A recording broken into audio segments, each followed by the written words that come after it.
It's Matthew Holt. It's THCB gang. It's Thanksgiving week in the US, November the 26th. We're doing a Tuesday version instead of the normal Thursday version, so we don't have to disturb the football watching, turkey eating festivities that will be happening. You may hear that it's also school week is off, so you may hear a bit of musical accompaniment in the background as my son is practicing his trumpet. I wonder how long that'll last. Anyway, THCB gang, we have a couple of veterans and a newcomer. So who have we got? Kim Bellard, regular writer and contributor. Mike Magee, the medical historian, regular writer. Both of them have been writing about various aspects of the election the last couple of weeks. A new piece out from him today, actually, on THCB, which is well worth taking a look at regarding and we'll probably talk about it, who's going to be in the new administration. And then a newcomer, guy I've known for a while now, Ryan Koo, who is at Marsh McLennan, insurance industry veteran guy who these days is selling benefits a lot to digital health companies. So we'll talk about what that means and what he's seeing there. All right. So this is the gang. Great to see all of you. Thanks for coming on this semi-unusual day. We'll start the way we all start, and Ryan, you know how we do this, but basically we just pick a topic and start talking. We all pick topics and we start talking about it, and then we start shouting each other down. So I will let Kim talk about what he wants to talk about, but I think you should say a little word or two about what you read about today and yesterday, Kim. Well, we were talking a little bit before. You can say about something else you like, of course.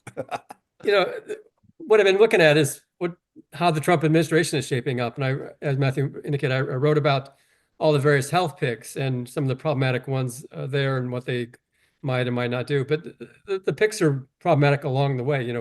Matt Gaetz for AG, Pete Hegseth, I can never say that, it's the DOD, just goes down the line.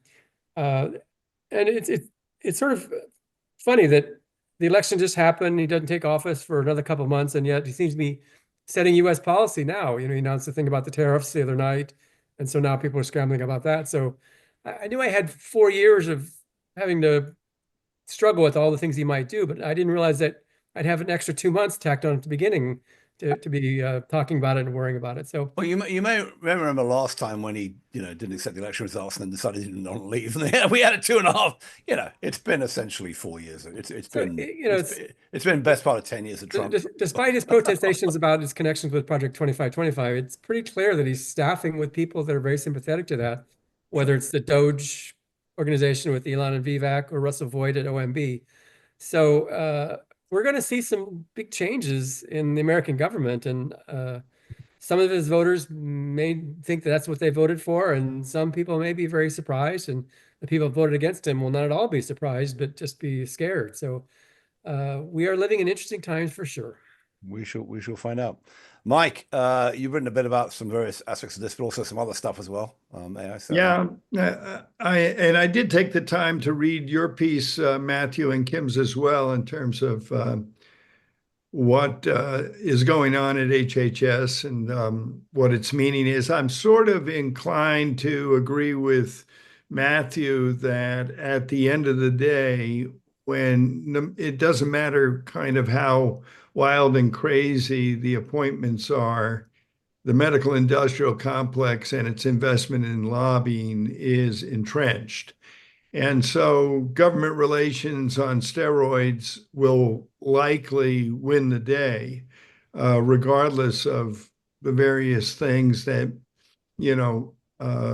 this new administration may attempt to do, some of which may even be beneficial, most of which maybe not. But at the end of the day, this is nearly a fifth of the economy, and that probably understates it when you look at all of the various different contractors that are tied in one way or another. And so they have a vested interest in maintaining the status quo and probably will do that. I found it kind of interesting when you listen to the financial guys talking about what's going on. Their debate is not whether Trump is crazy or not, or whether he's immoral or not. It's basically, is he bluffing or not? So the whole tariff thing, it seems the financial community is hanging back and just waiting to see, is what he's saying accurate or is it a bluff again? So it's this kind of again thing that I'm kind of picking up, that a lot of the people that have to deal with him had dealt with him before in 2016 and began to understand that you can't react to everything he does because a lot of it is BS. Now, whether or not 8 years later that's true, they seem to think it is. They seem to think, okay, we know what we're dealing with here. So, don't get overly uptight about this thing, and we know how to deal with him. But I'm not absolutely certain it's true. I've never been absolutely certain that I understood what's going on in Trump and whether he's an evil genius or whether he's just an entertainer. I've never quite had a grip on that. So that makes me a bit uncomfortable. So at this point, I'm unsettled, I guess, is what I'm saying. We'll call you unsettled. All right, fair enough. Ryan, we don't have to. We will dive into the administration a little bit, but let's back up a second. First time on THCB Gang. Give us 2 lines about what you are spending most of your time doing. You have a long history working at Aetna and its later reincarnation CVS, which seems to have been a troubled marriage over the last. You probably got out just in time. Now you're at the benefits organization and broker Marsh McLennan. What do you do there? Tell us a bit about what your day job is, and then we'll let you opine along with the rest of us. Yeah, a little bit about my day job. I co-lead the health tech practice here at Marsh McLennan Agency, or MMA. We're the emerging to mid-size portion of giant big Marsh. But essentially, I work with health tech companies and help them structure their own benefits so that they can recruit and track the talent that they need to carry forward their missions. I think in health tech, there's an irony in my mind where it's like they're trying to sell to an employer or a health system or a health plan. And ultimately, when it comes to benefits, there's not a whole lot of thought on that because they're trying to scale really quickly. And so I like to turn that on its head a little bit to think, well, the people that you're trying to sell to ultimately care about those benefits. You probably need to think through that and change your mindset in a way where you're aligned to that process of what's going to make you care about it, because that's the people that you're selling to. That's more or less what I do on a day-to-day, which is just thinking through employee benefits, but doing it within the health tech ecosystem.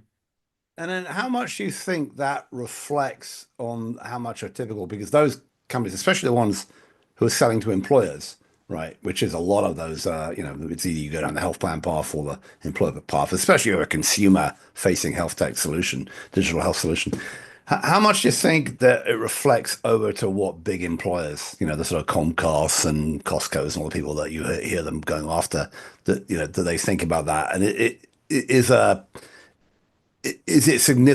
what you're doing significantly different from what your colleagues are doing, helping those big employers and medium-sized employers think about what health benefits they should be getting?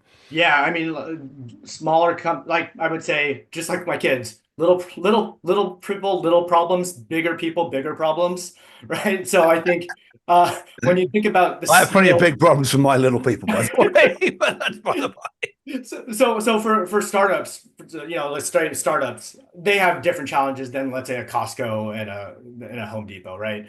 But scalability still is kind of the name of the game and how you think about that.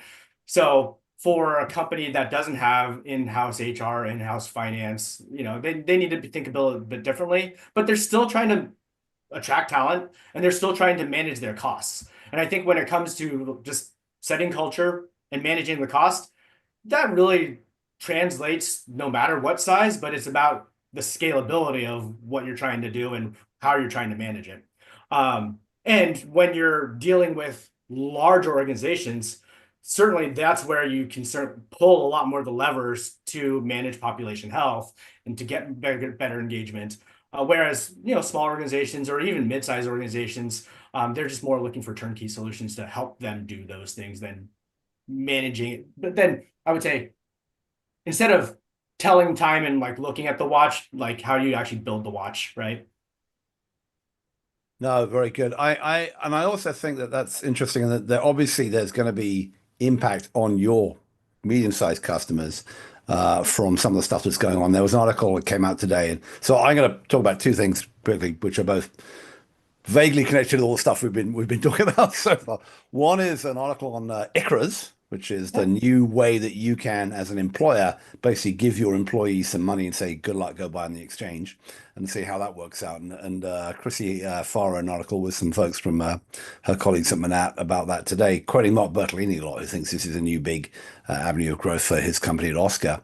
And speaking as somebody who buys their care from the exchange, there's some interesting parts there. And the other one was, I don't know if you guys saw this this poll out from YouGov, the survey organization. I mean, that pollster's got a bad name because, you know, that pollster whose name I learned and then immediately now forgotten, who got the Iowa race completely wrong. And all that. We found out that the pollsters were wrong again for the election. But there was a poll out from YouGov where they asked a bunch of very basic questions like, how many Americans are Muslims? How many Americans are transgender? You know, how many live in New York City? How many are Asian? How many are... And people are so wildly wrong, you know. Apparently the estimate is that 12% of Americans are transgender. It's less than 1%, you know. 20% are Muslims. It's like, you know, around 1 to 2%.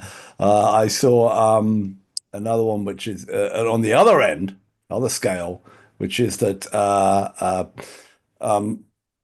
only most Americans think, hang on, that 57% of Americans are Christian, where it's actually over 70%, and that only 60% have flown on a plane, where it's actually 90%. You know, so there's some real honesty, but especially some of these ones I think are highly impacted by, you know, are highly impacted by the politics we've had coming out, and I think you can make people very, very scared and very concerned about very, very marginal parts of, you know, very small numbers of people in society if we're prepared to run enough advertising about it. And it goes back, I remember a similar question in 1992 around the election, when on the election night survey that was done as part of the Harris poll I was then involved in, they asked, people were very worried about the debt back in the 90s. We don't seem to care about it anymore. Now it's really big. But back then, when it was eventually manageable, people cared about it. And they asked pollsters how we should manage the debt. You know, how should we get the government deficit under control? And 28% of Americans said the way we should do this was by cutting foreign aid, which they apparently felt was the biggest They part. still talk about that. We're going to cut foreign aid because it's such a huge part of the. It's extraordinary. So, you know, we've got to see where Elon and Vivek decided to cut the $1 trillion that they think is in the budget. Well, I mean, no, it's easy because we got to cut 2 trillion. So first off, we're going to tell all the bondholders they're not getting their payments back, so that saves $1 trillion. And then we cut defense and either Social Security, Medicare, and we're done. You know, I mean, that is the joke, right? Which is that people tend to think that there are these massive government bureaucracies staffed by, you know, gazillions of people, when, you know, that, yes, 10 to 15% of the workforce are government employees. Most of them are the teachers, right? I mean, like teachers and firemen and, you know, that kind of stuff. Those are local government employees, but I think as the Wall Street Journal had an article that 72% of federal civilian workers work in the military or intelligence community. So this administration is going to cut people in the military or intelligence. I thought Tulsi Gabbard was getting rid of all of the Intelligence Association and replacing it with the FSB. Anyway, all right. I'm kidding. All right. I want to go back to something Mike said about the Trump bluffing. So one thing I learned just recently that despite the tariffs that he put on last time, apparently individual companies could apply for exemptions from the tariff and were usually successful if they were Republican donors. If they were Democratic donors, forget about it. So, you know, whatever you can describe Trump as, he's a transactional guy. So I think people are looking to get paid off from these policies. So apparently the lobbyists are already lining up with, you know, who do you know? Who can you bribe? Who can you curry favor with to get around whatever the administration happens to do so it doesn't impact you as much? And of course, the Elons and the Peter Thiels, whatever, they don't think laws should apply to them anyway. And they still don't think there should be taxes on it. So Gosh. Well, when I saw, Ryan, that you were going to be on, I just finished teaching a course on AI in medicine. And so I was saying to myself, despite all of the politics that's going on, your day-to-day life must spend a certain amount of time now wondering what to do about AI and the AI impact on the employee workforce. And in healthcare, what I'm reading and what I was teaching was that basically where it's really going to hit hard is the lower paid jobs. If you have 16 non-physicians for every one physician in healthcare, and half of those 16 have no clinical function, it's pretty clear that AI is going to be, laser focused on eliminating at least some of their jobs. Am I right about that? Yeah, I think that sounds accurate. I mean, I think when it comes to administrative efficiencies, that's where I see AI and the tools of AI going to be able to help. At the end of the day, when you think about health, though, that is still a relationship in my mind between a person and their provider, right? And so you're not going to replace AI is not going to replace a doctor, but AI can certainly replace a lot of the low level roles and administrative roles from that perspective. See, I've never agreed with that point of view. So again, just in the past 2 weeks, there was a thing about a robot AI taught itself how to do surgeries. And then another study came out about how the AI diagnostician was better than humans. So I really think human physicians are going to be in for it. And the lower level people, those are often the people that are touching people the most. And that's hard to get rid of. So I don't think that, white collar workers, be they physicians or accountants or whatever, should at all be complacent about not being able to be replaced. I mean, I'd agree with everybody, actually. So I think there is a function that Mike often has said on this show called, you call it assuaging the fear and worry of or managing the fear and worry of the patient. And I think, there is that empathetic function that's required as part of healthcare, as part of the delivery of medical care and delivery of care, as a whole. And I think there are two things going on here. One is robots / AI / avatars are getting remarkably good at doing some of that, and we'll get a lot better. Now, we don't know how great they're going to be, but some of that can be offloaded. Literally this morning, I had a session with a company which is basically has a lovely avatar asking the history intake questions for a mental health session. So the lovely avatar asks the questions. It's built on $7 million worth of NIH grants over the years, which they've slowly improved. And now they've got AI and can build a very good looking avatar who I'd much rather talk to than some crusty old psychiatrist or whomever, right? So they ask questions and you answer the questions. And you're basically, it's a self-service recording thing, right? About depression or whatever you've got going on. And when you're done, the video, the avatar itself is not taking over the conversation and going to the next step of doing what they will do soon, which is putting you through the treatment process. That's coming soon. But immediately what's happening now is that's taking, the text gets recorded, AI generates the note and the diagnosis and all the pertinent summary of it. That goes to the doctor. And then before the first session with the patient, they get to look at that.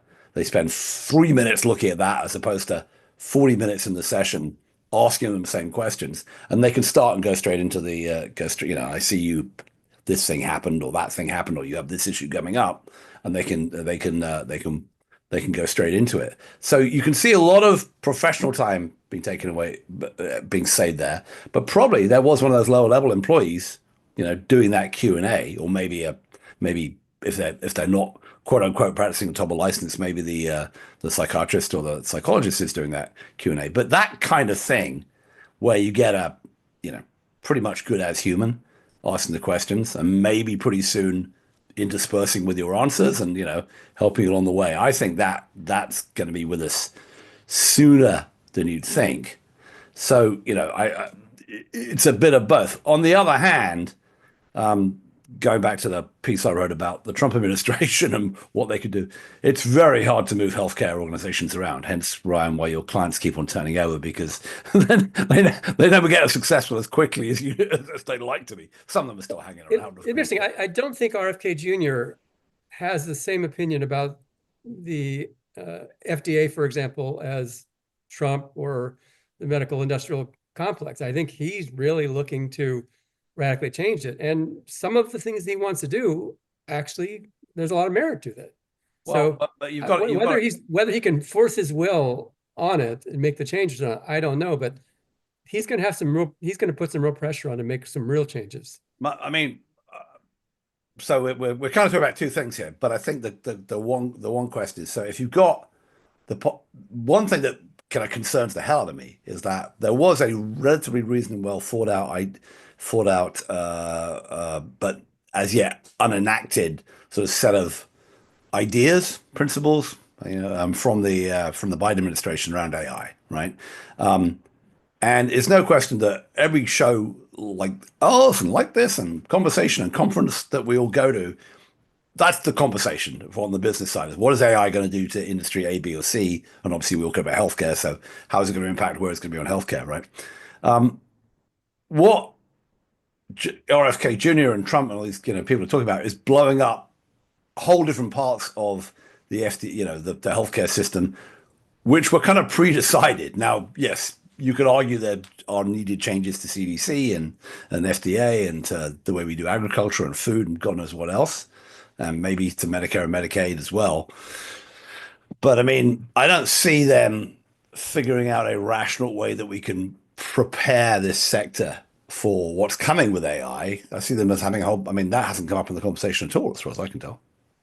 Well, Elon Musk is at the crossroads of this discussion. Sure, right? he is. Right? He's a big investor. I mean, on the one hand, Elon Musk is about Sam Altman, and he's about Nadella, and he's about Jensen and NVIDIA.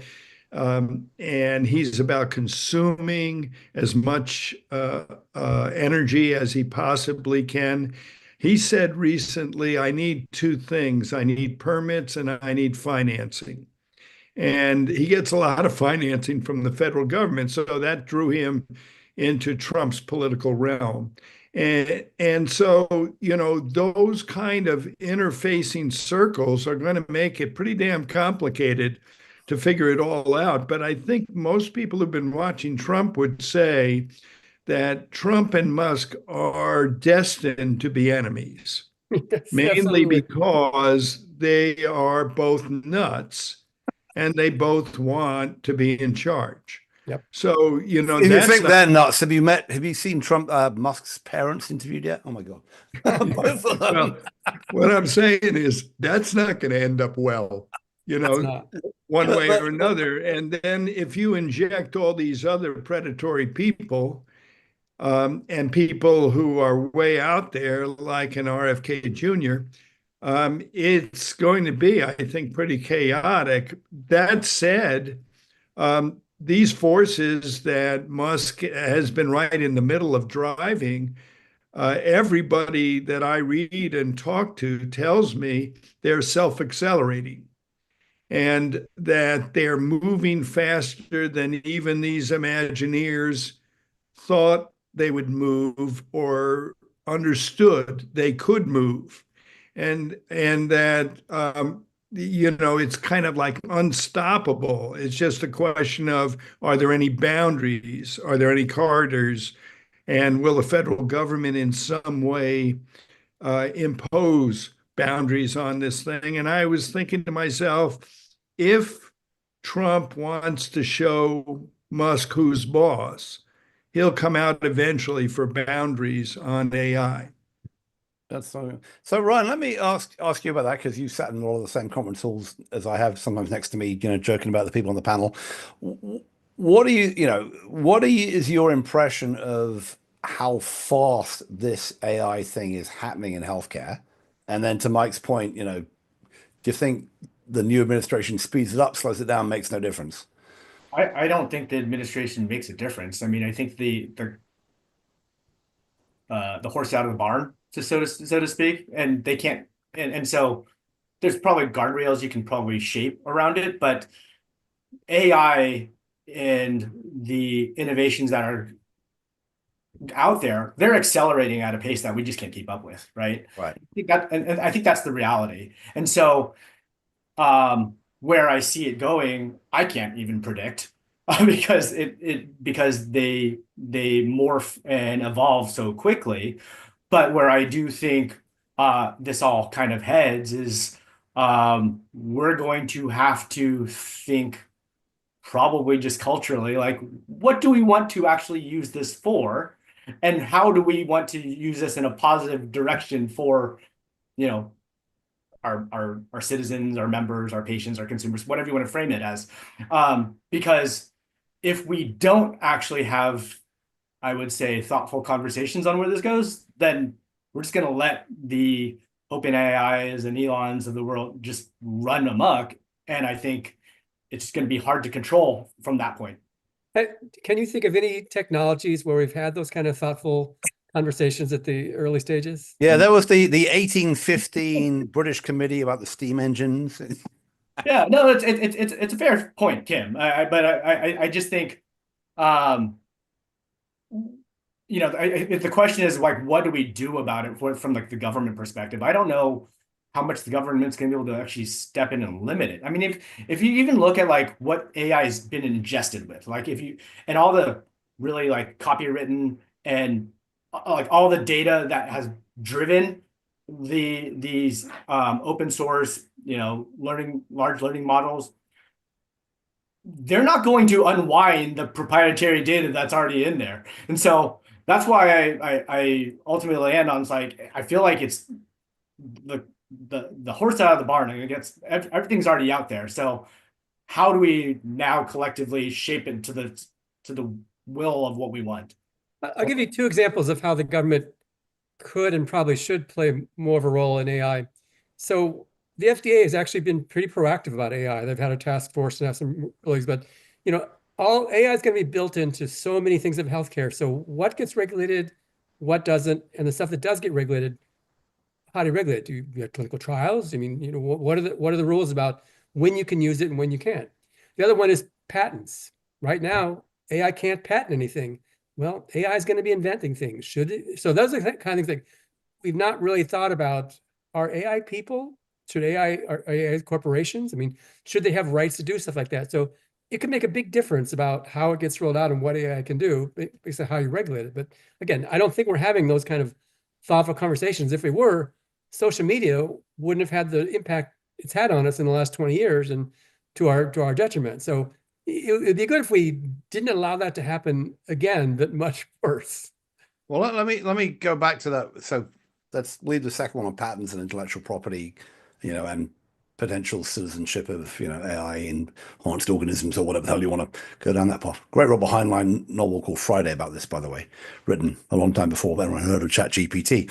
But if you go back to that first point you were talking about, Kim, is it kind of, we have this dividing line in American healthcare, right? Which is that, does this thing happen in a closed loop and spit out a diagnosis or an answer or what we do next? And we put that in one bucket and say the FDA has to manage that, right? We're putting a pill in you, or we're doing a test, or we're doing something. And then we have this other side of the line, which is, well, we're doing decision support. So we're going to put all the knowledge we have into this system. And they've been these systems around for a long time, and now they are smarter, bigger, faster, but also prone to hallucinate. And we're going to give this to a clinical professional of some flavor and tell them that they can have their decision enhanced, you know, by using this. And I guess the question, you know, it comes down to at what point do you stop being like the cordon bleu chef making up the recipe as you go and become the person at McDonald's hitting the button and taking it out of taking the thing out of the fryer? And you know, what's the input of that clinical professional? At what point do we say, well, their input is so limited that AI is now the determining factor? I mean, There was a study a couple months ago, and I'm a little vague on the details, but I think Mike, you may remember. So it said that doctors using AI made worse decisions with the AI than the AI alone or the doctor alone. Yeah, this was a couple of weeks them to back, second right? guess themselves. So like, That should be cautionary to us. Well, I think the that's actual most of study it. was reported in two different ways by the New York Times and the Washington Post. The numbers were that AI alone, when it was presented with this clinical case, was right 90% of the time, and that clinicians on their own were right 74% of the time. And the interesting number was clinicians with the AI as an assistant were right only 76% of the time. So the New York Times correctly reported that AI cleaned the clock of the doctors in this particular diagnostic test. The Washington Post, however, focused on the 74, 76 number and said, look, the doctors weren't that much better with the aid of AI. What they didn't report was the reason why the doctors only got 76 with the aid of AI is they overruled AI. They basically trusted their own judgment more than the machine, but the machine, in truth, did a better job. But what most people are saying at this point is, and most of the major surgeons out of Mass General and so forth are saying, look, we're comfortable with the fact that this is going to end up being a teammate for me. And for example, there's a woman, a general surgeon at Mass General, who has been studying and supportive of the notion of in having the AI system ingest hundreds of thousands of the same operative procedure, and then having access to that AI in the operating room where she is doing the procedure. Why? Because the AI is able to anticipate with this database what should happen in the next 15 seconds of your operation in real time. And if you begin to veer off of what the standard that has been established in hundreds of thousands of successful cases, it will warn you, advise you, you're veering off. And therefore, it becomes a real-time kind of safety valve, a partner in making sure you're going to get a better outcome. So it's that kind of system where, because it is able to ingest the right way of doing things hundreds of thousands of times, and then sit side by side with you as you, with your human frailties, attempt to do as good a job as you possibly can, what surgeon or clinician is not going to say, I'd love to have a teammate like that who can lessen my liability, who can make it more likely that I'll do well by my patient. They're going to embrace that. And if they're so arrogant that they don't want to, then they have to accept the fact that they may end up in court. Yeah. Because this database is going to exist, and it could be leveraged in court to say, hey, this isn't the standard of care anymore. So I see it progressing very rapidly. I think it's gonna be like, I mean, I went to the Warriors game last night, so sat in the nosebleed seats, took my kids to the basketball to make sure they saw Steph Curry before he retired. And the stadium is flashing stats at you all the time about, percentage of field made and this, that, and the other.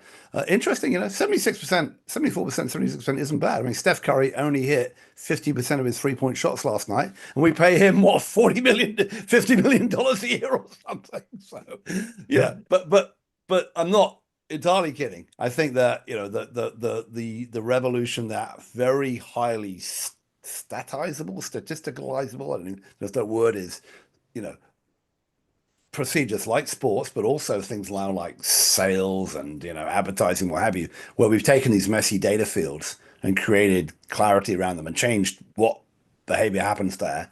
It's coming to medicine, it's coming to surgery, it's coming to all different types of paths, and for good reason, right? There's a lot of variation, and what that kind of analysis does is drives out variation. There may be the genius who is doing something else with 15 seconds who's going to get it, is going to be the path leader, but I think it's going to force us to come to some kind of standardization, which is probably for most of medical care good. The question is again, is kind of how we get there and who controls over it. I was going to ask Ryan because you mentioned this when we started talking about this sort of the admin function, and there are a number of companies that I don't know if you're consulting with directly or run into who are basically building tools that essentially replace admin workers. And I'm thinking of people who have phone-based bots to do prior authorization and that kind of stuff. And then you have a number of companies who are like going more at the core, and another company's doing that in the hospital sector, then and insurance sectors, and then you have a number of companies that are going more at the core of treatment, like trying to figure out how to do AI for surgery or what have you. If you had to, if I gave you the mythical your one Bitcoin and told you to divide it up amongst where you think the more progress is going to be made in the next sort of few years, whose chances do you like? Whose chances do I like? Wow. I mean, I'm asking you to riff about the impact. This is funny because this is always about like when we chat, it's always like, what are you optimistic about? But Perhaps less pessimistic. I don't know. I want to address one thing that Mike was talking about too, with the discrepancies between AI and providers, and I think this goes to healthcare in general. Like, there's a trust issue that we have with providers and AI, with patients and providers, with people in the health, like with people and consumers in the healthcare system. And I think one thing that we need to do when we're embracing AI and when we're trying to focus on the actual delivery care is trying to actually improve that trust. Because I think if we have that trust deficit, like the improvements in AI aren't going to impact that end person if that end person isn't actually going to be using it, or the providers aren't going to be using it efficiently.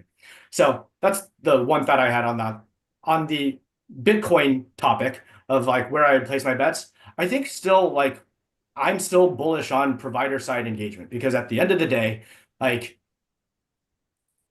care is between a person and that provider. And when you think about the costs in our healthcare system and talk about efficiencies from that perspective, when you think about and the cost of like your health insurance and plan, it's basic math of like what I get out of the system is what I'm going to be paying for it. And so how can I go into more effective places of care? How can I go to most cost-effective places? And if I'm going to be putting that money in, it's going to be on those provider side engagements of like where people are actually going to get care and where they're going to get it effectively. And so I would say there's a lot of innovations out there that are really focused on still improving that behavior change aspect of that end person, still between that person and the patient, or the patient and the doctor. That trust still needs to happen, but AI is going to inform how that's going to move along. So let me drill. I'm going to drill down on that. Okay, so there's a lot going on in the provider and prepping the provider. We talked about this tool I talked about earlier, which was having an avatar to essentially take the initial history.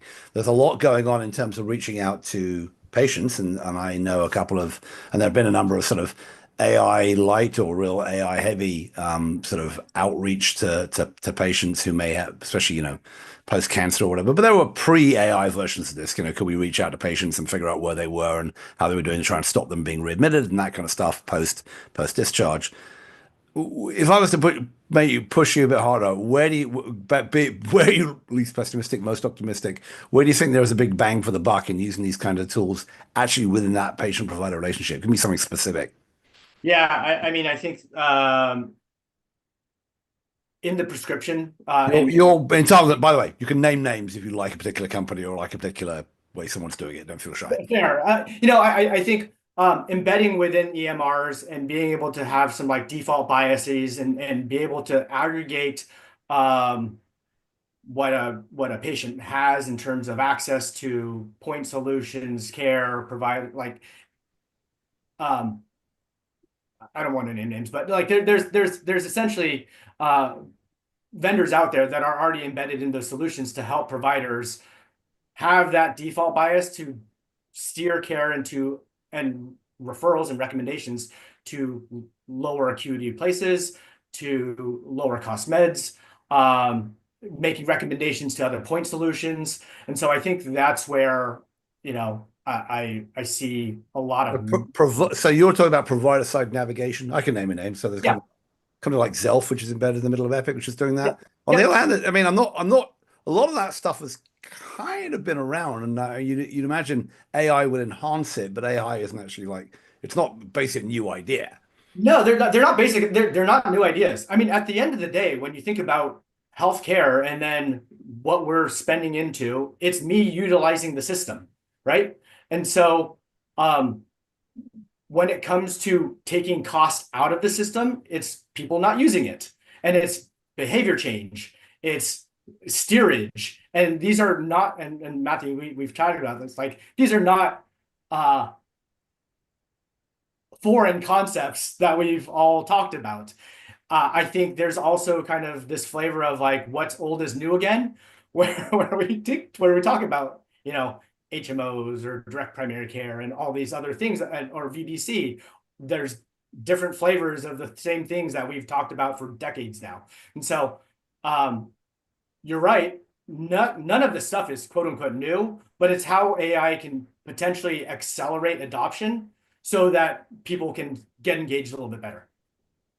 Yeah, so, I'm going to give it a second. I had Robbie Pearl on here a couple of weeks ago, and he's written this book called ChatGPT MD about this, the former CEO of Kaiser, not of Kaiser, but of Permanente Medical Groups. And he's been he's now a sort of AI zealot, wandering the land, having been converted, a bit like Musk to the right wing. won't shut up about it. But I think, what he said, which I think is interesting, is look, there's nothing new about the idea about managing people at home when they have a chronic condition or when they're post discharge or sick patients. But what we have done before is we tried to manage them with people because we had to take all those measurements and those recordings, and that had to be done on both ends. The patient had to do something, someone had to help the patient, someone had to like sit next to the doctor, and we had to put case managers on it and all that to figure out who is sitting at home, who's been discharged or has a chronic disease, who needs the intervention, right? That's the key point. How do we stop wasting time and money on everyone else, and how do we get to that person who needs the intervention quickly and early? And yes, can we help with behavior change and other stuff as well? But that's where you're going to get a lot of bang for your buck. And he said that to him was a classic large language model problem. You feed a whole stack of data in, and you identify the few things that are pertinent, and that he was saying that the reason he's so optimistic that we're going to get to a new flavor, a new generation of healthcare, doing what Ryan says, taking some costs out and improving the experience, is because we'll finally have the ability to like really pinpoint, use that, take massive data in and identify using AI who it is who needs care, who it is who needs intervention, and do that much more effectively and much more cheaply. Now, I'm not sure. Walking the halls of health and behavioral health tech in the places we go, I'm not sure I'm seeing quite that yet. We have this remote patient monitoring stuff going on, and there's a lot of back and forth in the regulations. Going back to what we were talking about earlier about with the change in administration, there's a lot of back and forth about is this real or is this a scam? Is it just another thing being dumped into the Medicare system that needs to be paid for? Or is it actually genuinely saving money somewhere and actually improving care? But you can see, if you believe the vision, right, that if I could tell you the blood pressure and the pulse ox level and the heartbeat and the weight and the blood glucose reading of everybody in real time, and I had a system that could read it all and spit out, okay, Mike is doing fine, but Kim's about to crash, and I only have one nurse practitioner, Ryan Koo, to send out to them, send them to Kim, not to Mike, that you could theoretically get a big improvement instead of a big bang for the buck out of this if it works. So I don't know. I think it's important, though, to acknowledge we're in a different place structurally, and I'm wondering, Kim, whether you'll agree with me on this, than we were in 2000. In 2000, we predicted that we were heading toward team approaches to care, and that there would be mutual decision-making, that as the patient knowledge rose, and we extended to teams, that there would be a middle ground, right? And so then we began to invest in physicians' assistants, nurse practitioners, and we began to finally get EHRs in, and they became more accessible, and we began to put some of the weight of decision making on the patient's shoulders, so that nowadays, today, I don't know whether it's true where you guys are living, but it certainly is true in the Hartford area where I'm living. People have actually full on as primary care accepted PAs and nurse practitioners. And teams are very well established, not simply in the shoulder surgery guy and his team doing all the shoulder surgery, but in other types of care, such that the division between primary care and specialty care is dropping off. People are realizing that in order to feel secure, you have to have a team. And they're sort of in their own mind listing, here are all my specialists, here's my ENT, here's my cardiologist, here's a pulmonologist, and the PA, who's now their primary care because they couldn't get a primary care, there weren't enough of them, is actually like an old-time GP and is able to communicate with them and is able to process fear and worry. They're willing to allow that person to touch them. They're willing to allow that person to say, no, that bump is normal. You don't need to worry, that's not cancer. And they go home feeling okay. So the reason why I'm saying all of this is that is what we're actually layering AI on top of. So it's not a question of physician versus everybody else. It's really more a function of primary care team versus non-clinical extra people tied to the billing, admission, and everything else process. And it's also about scalable privilege. So if I, in this setting, have figured out a way to put together the perfect team for your shoulder surgery in the Hartford area, shouldn't I at least make that concept available to the place 50 miles outside of Birmingham, Alabama? And could they replicate it were I to use AI assistance and so forth in that setting? Could we multiply the goodness and decrease everything else? So I just think sometimes we think as if it's doctor versus everybody else. And I think, that era is almost over, as well as, geez, we just need to train more primary care doctors. I don't think anybody cares about whether you have a primary care doctor versus a PA or a nurse practitioner anymore. Well, two responses to that. I mean, certainly the PAs and NPs are widely accepted, but I fear that they're used mostly to extend the physician so they can bill more other patients. But you mentioned the shared decision making. That's been a big thing for 30 years, but I still don't think that doctors still really feel like it's a shared decision. I think they still feel that it's their opinion that matters more than the patients. And some patients are very vigorous against that. The physicians still want to have control. And we now have patients and AI vying for what the diagnosis is. That's going to be difficult for physicians to do.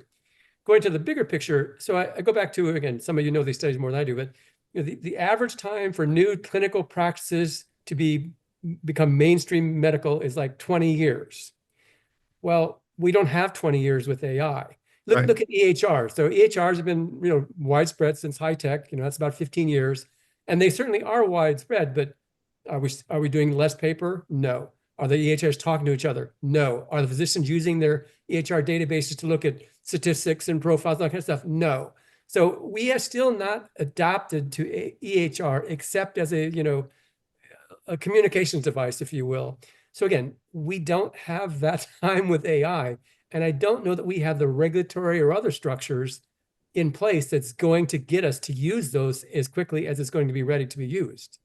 So, well, quick note. On December the 19th, I'm going to be talking to Gilles Friedman, e-patient David Broncard, and Hugo Campos, who are three very advanced patients who are definitely using AI very aggressively, and want to make sure that that movement of sort of patient self empowerment, which started again about the year 2000, around the same time that's a little bit, when the first internet became sort of credible, maybe a little bit before that, is around. So be interested in talking about what they've been doing. But a lot of it's been people using these tools for self-diagnosis and other kinds of efforts like that. The second point, which I thought was worth bringing out of what you both said there, was that you've got Kim, this sort of spread of medical knowledge. I brought this up at an AI conference, like, is it okay that it's still, I think the number is 17 years from that classic paper, hasn't changed much. I think what Mike said about can we send this to rural Alabama or whatever, can we just, for a lot of types of care, we're starting to see some companies emerge, in the sort of conferences that Ryan and I hang out at, where they are focused on rural care, or they're focused on care for people of a particular, a particular type of oh, and now I have the saxophone and the clarinet coming on next door as well. A particular type of subpopulation, whether it's being, LGBTQ, or it's, specializing for Asian mental health. There's one company I know which is trying to do that for Asian, young Asian American mental health as a sort of slice, right? So if you can figure out what works and then agglomerate that type of population, not based just on geography, but based on characteristic, where it's rural or whatever, I can kind of see you could use technology to raise the bar and lower the variation, which is really what we've been talking about the whole time. Now, getting it there is super hard, but I think that does give you the potential. So now, does that speed up getting stuff into the mainstream? Maybe. On the other hand, going back to what you said about social media, Kim, we know, given who we're now seeing appointed as in the new administration, you can spread a lot of stuff very quickly using technology, which isn't necessarily true. Anyway, Ryan, you look like you're about to jump in, so tell us why we're wrong. No. I think you're right. I was having this conversation the other day. It's much harder to correct the disinformation out there than to promote, for sure, the truth. And so I think that's where, to digress, but that's where, like, when it comes to health and it comes to like just the information out there, there's a lot of bad information, and to be able to have that source of truth is going to be really important. And AI, with all of its flaws too, with biases and everything, needs to be able to factor in a lot of that information. One of the things that you talked about, like in terms of like scalability, right? Healthcare, in my mind, like healthcare does become very local very quickly. I mean, it is interesting where you can certainly pilot and drive, LGBT or Asian communities, or you name the pocket of social disparities in healthcare for those specific populations. I think the challenge is scaling broadly, because I think that's where a lot of these companies have a lot of challenges, is that when you're trying to sell to a large employer, like they're looking for that scale. And so you're not going to be able to get there just quite yet. You do have to figure out and pick a lane where you can have immediate impact, show those results, and then take those results to be able to build slowly about it. Do those translate from, like, Mike, what you're saying, like, does that translate from Connecticut to, rural Georgia? Sometimes it doesn't, right? And I think that's where I think the challenge is like ultimately and lie between a lot of these flavors of health tech organizations, just navigating, like, where do you get the most impact and how do you actually scale that going forward? So let me to kind of get towards the close. We've got about 5 minutes left. I want to go back to the sort of question we started at, which is, you got all this stuff happening, right? We bucket a lot of under AI, because every new company and every new innovation is around, how can you use AI? A lot of it is I was talking to an entrepreneur this morning who was trying to explain to a VC that, what they were doing wasn't just AI. The VC was saying, I see so much AI, and they're going, no, you don't understand. We have a little bit of AI sprinkled around, but really we're doing this, we're doing this other thing. We're doing maternal care at home or whatever. It's a whole, just happens to be AI. So I guess that my question is if we're going to say there's all this change happening, right? All this stuff is coming on the technology front, but we also, have this government-based system, and you may not want to think it's a government-based system, but most of the money comes from Medicare and Medicaid. Most of the regulation comes from there. The regulation of the FDA is very strong, which is now, quote unquote, under attack from Dr. Oz and RFK Jr. and whomever else has been appointed that you can read about in Kim's article. And then on the other side of the house, where Ryan lives, you've got these employers who have kind of, in my view, never done that much in healthcare. They've moved stuff around. They've tried point solutions and this, the other, but they haven't radically changed the system that they're the major payer for, other than government. What do we think the chances of either the technology that we talked about on the one side and or the change to government that we're going to see, come 2025, moving the needle enough on this that we won't be back having the same conversation in 2035, if those of us are still around, which may not be me after last night. What do we think the chances of these big, both governmental and technology impacts having a real significant change on what the system's like? And before I have you answer that, I want you all to answer that. I would point out that the most important speech I heard, or presentation I saw, or was it text I read in the last year, was the CEO of HCA saying that basically his business hadn't changed in 25 years. you do an efficient, you put a hospital in a rich area, you run it efficiently, and then you reap the profit of the fact that people do a lot of fee-for-service surgery. So, having said that, let's go around and we'll close by having you each opine about the chances of a big change from either the government side or the technology side in the next sort of decade or so. Big picture, Mike. Well, I don't think you have to predict. It's already happening, and I think it is happening in a very dramatic way underneath our noses. I compared in this course that I just finished two 12-year-old teens with very different outcomes. One's you may have read about in the paper. His name was Sewell Setzer III, and he had formed a relationship with a bot on character.ai. And basically, the kid was on the edge of the autism spectrum, but he was very well loved, good family. And what had happened was he began to withdraw, and the mother had him see a therapist 5 times. They gave him a diagnosis. But anyhow, he formed a relationship on character.ai because that's what the app does. And he basically fell in love with this character. And at the end of his very last day, they have a record of the conversation with the bot. And at the end of it, the bot, without realizing it, paved the way for suicide. He was in a home where his stepfather had a gun that was unsecured. He went in and basically at the end of the conversation killed himself.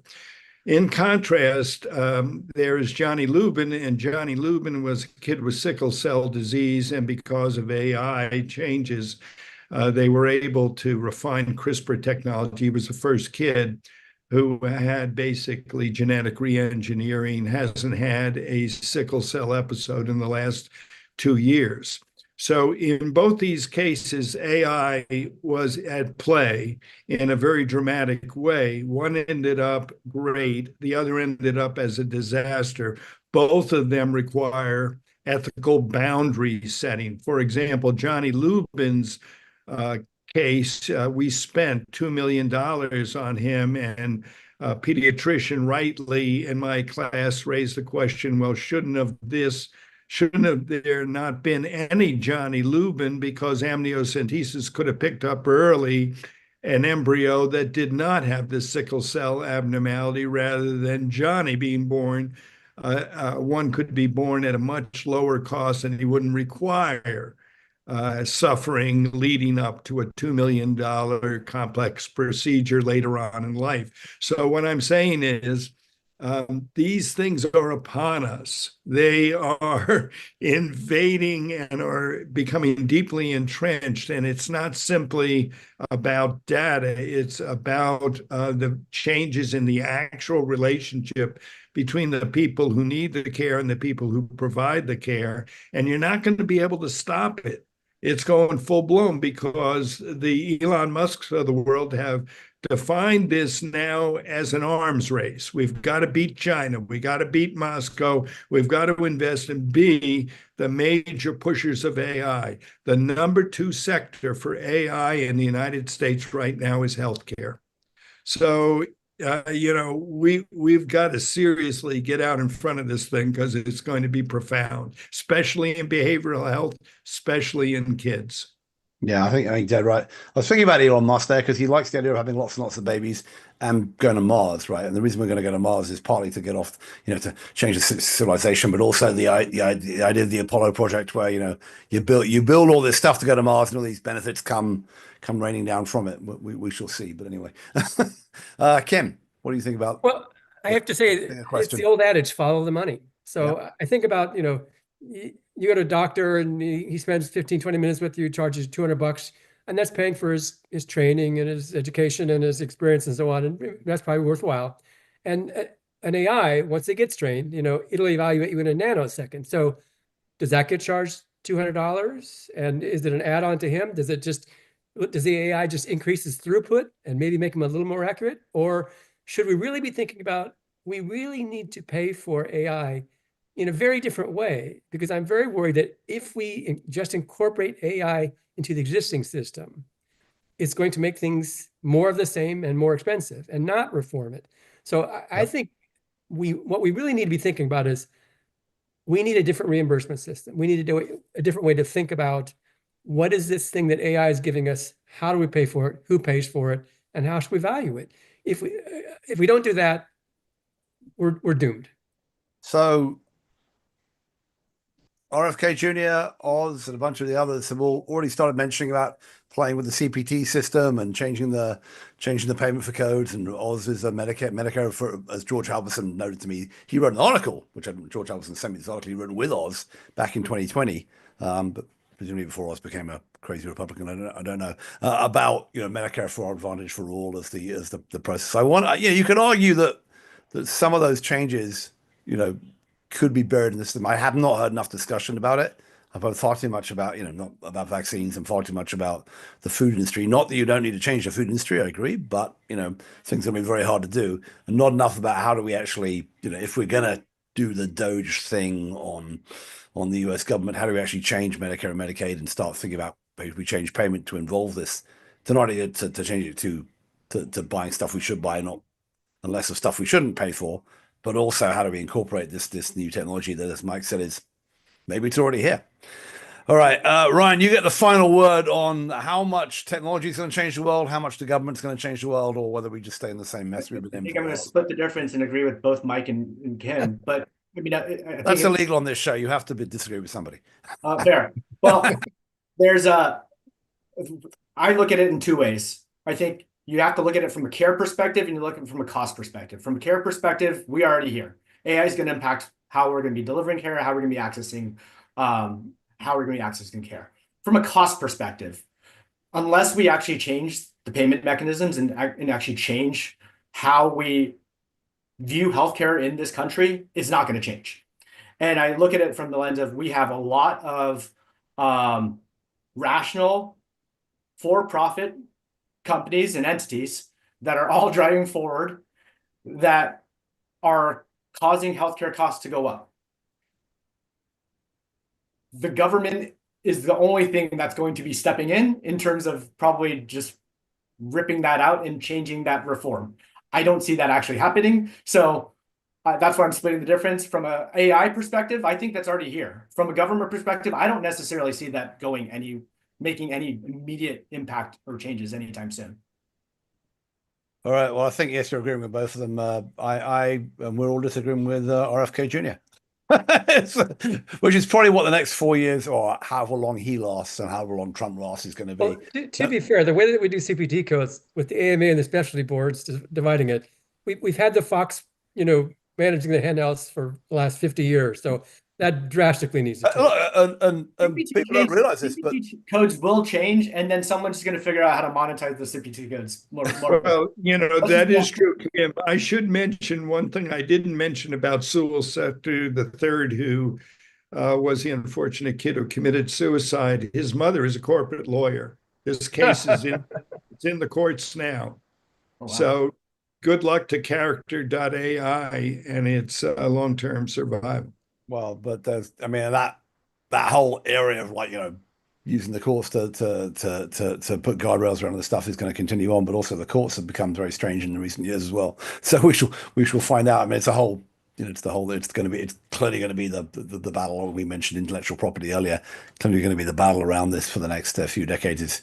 It's all predicted by that Robert Heinlein novel. Go read your Friday. Whether an artificial person has the right to vote as a real person, it's a big question. And we're going to find out when robots take over. I, for one, I'm absolutely welcoming the robots to come and take over, and I'm happy to go lie on the couch and watch YouTube while they do my job. But we'll see. All right, that is the end of a fun discussion on the THCB gang. You have been watching and listening to, depending whether you're watching on YouTube or just listening on the old podcast, to Kim Bellard from the wilds of Cincinnati, Mike Magee from the proper East Coast world of Connecticut, and Ryan Koo, who I find some of his time is out in Montana or Wyoming on a ranch, and the rest of his time is hanging out in the East Bay of San Francisco. I'm Matthew Holt. I'll be back. I believe it is actually in a couple of weeks. I'll have to get you an exact date. Check me out on LinkedIn, Twitter, now Blue Sky, and who knows where else on the healthcare blog. But we're back with another gang. I think it's December the 12th, but I might be wrong. And for that, I'm saying goodbye from THCB gang for today. Thanks for watching and listening.